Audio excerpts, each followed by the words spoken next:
वो secretary general के कमरे में दाखिल हुए और वहां पर चारों सेट को समर्पित किया जा रहा है। साथ ही नामांकन की जो प्रक्रिया है उसको पूरा करने की कोशिश की जा रही है और इस तरह देश को हम कह सकते हैं कि राष्ट्रपति चुनाव के लिए जो एनडीए सत्ताधारी पार्टी की जो उम्मीदवार हैं द्रौपदी मुर्मू वो नामांकन दाखिल कर रही हैं, जबकि जो विपक्ष के उम्मीदवार हैं यशवंत सिन्हा वो 27 जून को अपना उम्मीदवारी का पर्चा दाखिल करेंगे और इसी के साथ राष्ट्रपति पद के जो चुनाव की उल्टी गिनती है वो शुरू हो जाएगी और देश को एक नए राष्ट्रपति। अच्छा राजेश, चूंकि हम इन तस्वीरों को, आप बाहर खड़े हैं, मैं इन तस्वीरों को अच्छे से देख पा रहा हूं, मेरा सवाल थोड़ा इससे हटकर और इसी से संबंधित है कि इस बार का जो राष्ट्रपति चुनाव है, चूंकि आप लगातार इन चीजों को बारीकी से देखते और समझते आ रहे हैं, इस बार का राष्ट्रपति चुनाव अगर मैं कहूं किन मायनों में खास है, किन मायनों में ऐतिहासिक इसे कहा जाए?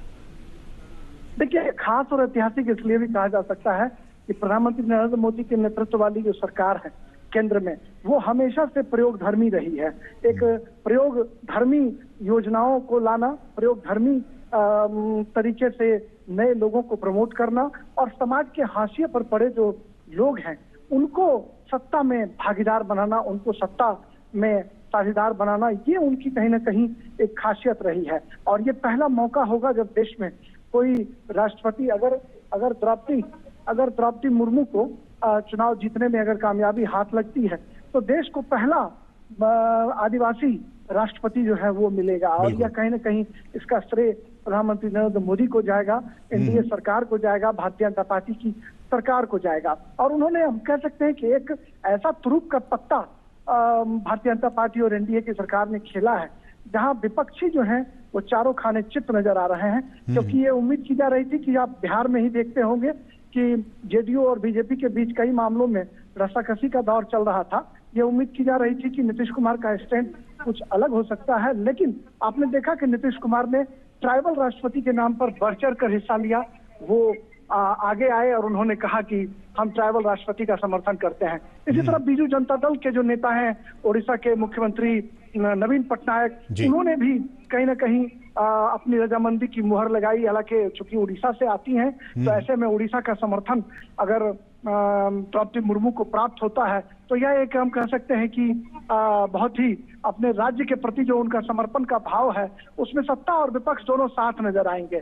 तो इसलिए भी इसे याद किया जाएगा और समाज के हाशिए पर पड़े लोगों को, हालांकि महिला राष्ट्रपति देश को पहले भी प्रतिभा पाटिल के रूप में मिल चुका है, लेकिन ट्राइबल महिला अगर ये चुनाव जीतकर पहुंचती हैं राष्ट्रपति भवन रायसीना हिल्स पर तो कहीं ना कहीं एक बड़ी कामयाबी का दिन होगा कि जो समाज का अंतिम तबका है, जिसको प्रधानमंत्री नरेंद्र मोदी अपने पहले उद्बोधन के दौरान इसको स्पष्ट कर चुके हैं कि हमारी सरकार गरीबों की सरकार है, समाज के हाशिए पर पड़े लोगों की सरकार है। तो हम ऐसे में कह सकते हैं कि कहीं ना कहीं प्रधानमंत्री का जो उनका सपना है उस सपने को आगे बढ़ाता हुआ यह मामला आगे दिख सकता है कि समाज का जो आदिवासी तबका है, जो बिल्कुल हाशिए पर पड़ा तबका है, जिसे अब तक सत्ता में भागीदारी नहीं मिल पाई थी, उनको प्रधानमंत्री नरेंद्र मोदी ने सत्ता में भागीदार बनाया है। और इससे पहले भी दलित राष्ट्रपति का तोहफा देश को मिल चुका है। राष्ट्रपति जो वर्तमान में रामनाथ कोविंद हैं वह भी इसी सरकार की उपज है। इस सरकार ने ही एक दलित को राष्ट्रपति बनाया, फिर आदिवासी की बारी आई है। तो हम कह सकते हैं कि सत्ता से दूर रहे लोगों को सत्ता में रिप्रेजेंटेशन मिलना एक बड़ी बात हम कह सकते हैं कि उनको भागीदार बनाने की जो कोशिश की जा रही है, यह चुनाव अपने आप में एक अलग दिखाता है, क्योंकि एनडीए ने एक आदिवासी महिला को राष्ट्रपति पद का उम्मीदवार बनाया है। राजेश, देखिए, मैं आप ही के बातों को आगे बढ़ाते हुए, आपने कहा कि ये सरकार प्रयोग धर्मी सरकार रही है। हमने देखा एनडीए 1 की बात की जाए, जब एपीजे अब्दुल कलाम को राष्ट्रपति बनाया गया, पूरे देश में इसकी चर्चा हुई। राजेश, आप भी उस वक्त एक्टिवली इस चीजों को कवर कर रहे थे। बहुत ही चर्चा हुई कि देखिए लीग से हटकर एनडीए ने, उस वक्त की सरकार ने एपीजे अब्दुल कलाम के नाम को आगे रखा, वो जीत कर आए, पीपल्स प्रेसिडेंट के तौर पर वो प्रसिद्ध हुए। अभी हमने देखा एक दलित राष्ट्रपति रामनाथ कोविंद के तौर पर, अब अगला नाम द्रौपदी मुर्मू के नाम पर है, एक आदिवासी समाज से आती हैं। ऐसे प्रयोग करते रहना और इस बात की चर्चा करना, मुझे लगता है कि पूरे देश में खुशी का माहौल है। और हमारे साथ हमारे संवाददाता अनूप गुप्ता जुड़ गए हैं दिल्ली से, सीधे उनका रुख करते हैं। अनूप, देखिए आज बहुत बड़ा दिन है क्योंकि कहीं ना कहीं देश को अलग दिशा में गति देने की ये पहल कहेंगे। और आज द्रौपदी मुर्मू नॉमिनेशन फाइल करने पहुंची हैं। क्या कुछ हलचल वहां पर इस वक्त आप देख पा रहे हैं? आपको बता दूं कि नामांकन की जो प्रक्रिया है वो पूरी की जा रही है। और सबसे बड़ी बात बता दूं कि जिस तरह से तस्वीरों में भी आपने देखा होगा कि प्रधानमंत्री नरेंद्र मोदी खुद इस नामांकन में मौजूद हैं। इसके अलावा गृह मंत्री अमित शाह, पार्टी अध्यक्ष जेपी नड्डा और जो गठबंधन के जो मुख्य नेता हैं वो नामांकन प्रक्रिया में मौजूद हैं। जिस बात का जिक्र कर रही थी, वाकई आज बीजेपी के लिहाज से और सरकार के लिहाज से एक बड़ा दिन है। जिस तरीके से प्रधानमंत्री नरेंद्र मोदी ने बीजेपी ने द्रौपदी मुर्मू का नाम राष्ट्रपति पद के उम्मीदवार के लिए आगे किया, जिस तरीके से फैसला लिया, तमाम नामों पर चर्चा की गई, लेकिन द्रौपदी मुर्मू के नाम की घोषणा की गई।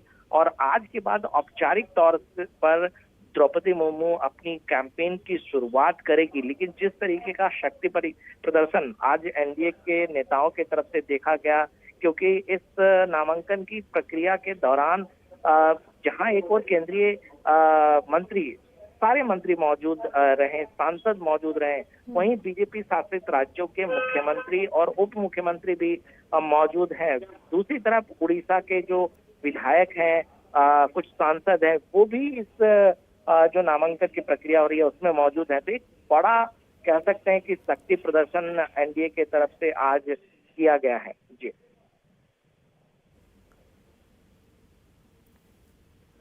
बिल्कुल अनूप, और जिस तरीके से आपने भी बताया कि सभी केंद्रीय मंत्री वहां पर मौजूद हैं और आज का दिन काफी बड़ा दिन कहा जा सकता है, अहम दिन कहा जा सकता है। एक आदिवासी महिला को राष्ट्रपति पद का उम्मीदवार बनाना, क्या देश उस गति में आगे बढ़ रहा है जहां पर सर्वगति विकास आप कह सकते हैं, हर क्षेत्र में विकास, क्योंकि आदिवासी तबके में भी बड़ा बदलाव इसके बाद देखने को मिलेगा? देखिए, प्रधानमंत्री नरेंद्र मोदी की बात करें या ये बीजेपी सरकार की बात करें, सभी तबकों को साथ लेकर चलने की एक तरह से कोशिश जो है सरकार की शुरुआत से ही रही है। देखिए, पिछले बार भी जब राष्ट्रपति बनाने की बात हुई थी तो उस वक्त में एक दलित को राष्ट्रपति बनाने का फैसला बीजेपी ने लिया था, वो भी एक बड़ा फैसला था। और दूसरी तरफ दूसरी बार जब फिर से मौका मिला बीजेपी और प्रधानमंत्री नरेंद्र मोदी को कि राष्ट्रपति बनाना है, तो इस बार देखिए कि एक दलित और दूसरी तरफ महिला, एक कह सकते हैं कि बड़ा कॉम्बिनेशन है जिसको बनाया गया है। और यही वजह है क्योंकि देखिए, नाम घोषित करने से पहले ये कहा जा रहा था कि ना ही एनडीए के पास बहुमत का आंकड़ा है, ना ही विपक्ष के पास बहुमत का आंकड़ा है। तो ऐसे में राष्ट्रपति बनाना क्या आसानी से सरकार जो है राष्ट्रपति बना लेगी। लेकिन जिस तरीके से इन्होंने नाम की घोषणा की, उसके बाद बीजू जनता दल हो या फिर वाईएसआर रेड्डी हो और तमाम राजनीतिक पार्टियों का जिस तरीके से समर्थन मिल रहा है, अपने आप में बड़ा है। दूसरी तरफ जो सूत्र बता रहे हैं कि कई ऐसी पार्टियां भी हैं, भले ही वो समर्थन पार्टी के तौर पर विपक्ष को करे, लेकिन कुछ विधायक संभावना है कि आदिवासी होने के नाते वो द्रौपदी मुर्मू को वोट करेंगे। तो ये अपने आप में बड़ा है और बीजेपी को भरोसा है कि एक बड़े मार्जिन से द्रौपदी मुर्मू राष्ट्रपति पद का जो चुनाव है वो जीत जाएंगे। जी अनूप, जो तस्वीरों के माध्यम से हम देख पा रहे हैं, लगता है कि नॉमिनेशन की प्रक्रिया पूरी हो गई है और आगे क्या कुछ संवैधानिक प्रक्रिया यहाँ पर चलेगी? देखिए, नामांकन की प्रक्रिया खत्म होने के बाद औपचारिक तौर पर द्रौपदी मुर्मू जो है वो अपनी कैंपेन की शुरुआत कर देगी।